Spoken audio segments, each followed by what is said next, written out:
चला आपण बनवूया आज मस्त असं वांग्याची भाजी. त्यासाठी लागणारं साहित्य बघूया. हे 5-6 वांगे घेतलेले आहेत. हे बघा, हे शेंगदाणे आहेत, टोमॅटो आहे, कोथिंबीर आहे, खोबरं आहे, लसूण आहे, तीळ आहे, कढीपत्ता आहे, कांदा आहे, अद्रक आहे, ह्याच्यात मोहरी आहे, हे जिरे आहे, हळद आहे आणि हे धने पावडर, हे मीठ आणि काळा मसाला.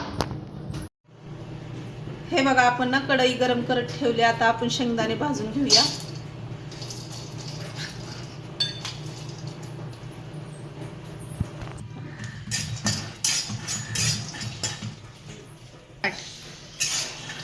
हे बघा, शेंगदाणे असे चांगले आपण भाजून घेऊ.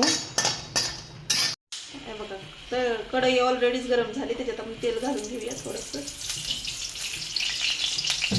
हे बघा, तर ह्याच्यात घालूया आपण कांदा.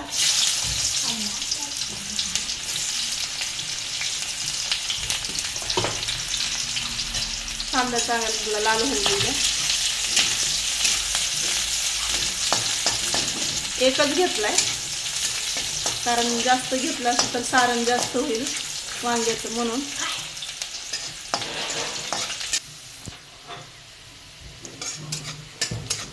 हे बघा, कांदा चांगला असा लालसर झालाय. कांदा चांगला लालसर झालाय. हे बघा,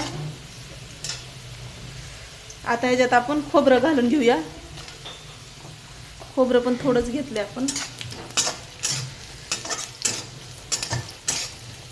4 माणसांना पुरेल एवढी भाजी करूया आपण. आता त्याला चांगलं लालसर होऊ देऊया आपण खोबरं. हे बघा, कांदा आणि खोबरं चांगलं लाल झालंय. आता ह्याच्यात आपण टोमॅटो घालूया.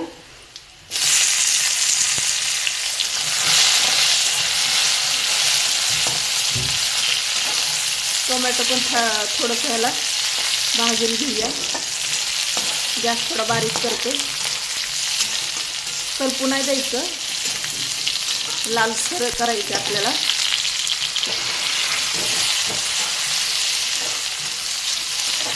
बघा, असं मस्त असं झालं पाहिजे. हे बघा, टमाटर चांगलं हे झालं. आता ह्याच्यात आपण लसूण घालूया. लसणाला पण चांगलं भाजू देऊया आणि त्याच्यातच घालूया आपण ही थोडीशी अद्रक. मसाला सगळा एकजीव झाला पाहिजे असा. त्याला 2 मिनिटं चांगलं परतवून घेऊया आपण.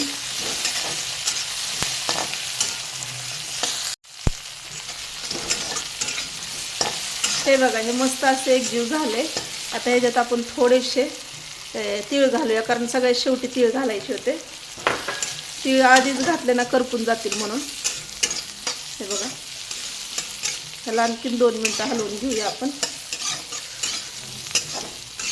हे बघा, असं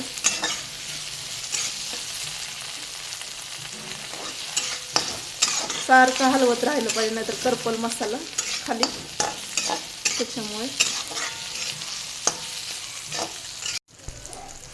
हे बघा, मसाला चांगला असा लालसर झालाय, गरम म्हणजे मस्त झालेला आहे. आता ह्याला आपण थंड करून घेऊ. गॅस मी बंद करून घेते. आता मसाला गार करून आपण मस्त असं मिक्सरमधून काढून घेतलाय हा. आता तेल गरम करायला ठेवते. कढई गरम झाली. आता थोडंसं तेल घालूया ह्याच्यात आपण भाजीसाठी.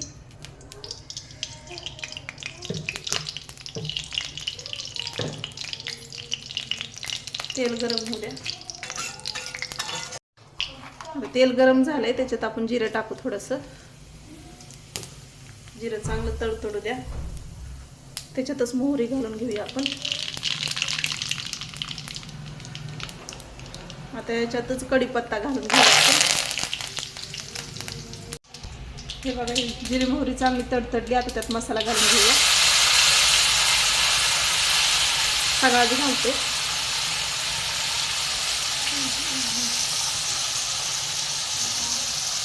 हे बघा, हे मसाला टाकला. त्यात थोडीशी हळद घालूया आपण.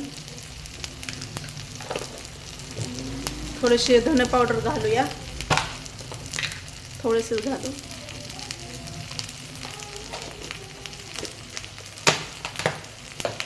एक जीव करून घेऊया आपण.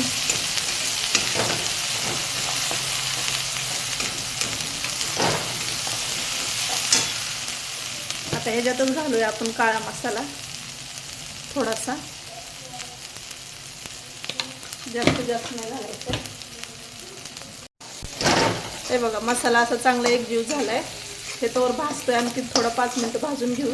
तोपर्यंत बघा मी ह्याच्यात हे कूट आहे शेंगदाण्याचे, त्याच्यात काळा मसाला थोडा, हळद आणि मीठ हे सगळं आपण वांग्यात भरून घेऊ.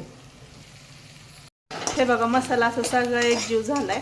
आता हे भरलेले वांगे आपण ह्याच्यात घालून घेऊया. मी मुद्दामच शेंगदाण्याचं कूट जाडजड ठेवलाय, तर खाताना चांगला दाताखाला आलं पाहिजे तो मस्त असा. तर ह्याला एकजीव करून घेऊया आपण.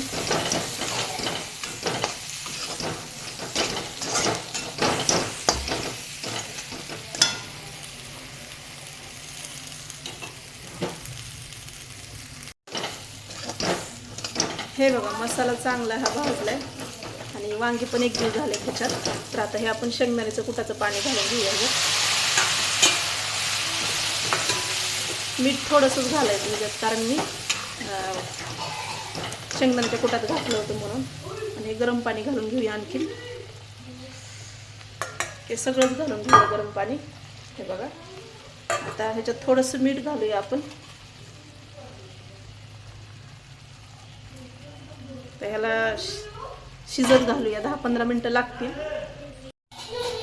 हे बघा मस्त अशी वांग्याची भाजी तयार झालेली आहे आपली. हे बघा मी गॅस पण बंद करून घेतलाय. आता ह्याच्यात घालूया आपण मस्त अशी कोथिंबीर. हे बघा, तर मला कमेंट करून नक्की सांगा वांग्याची भाजी कशी झाली.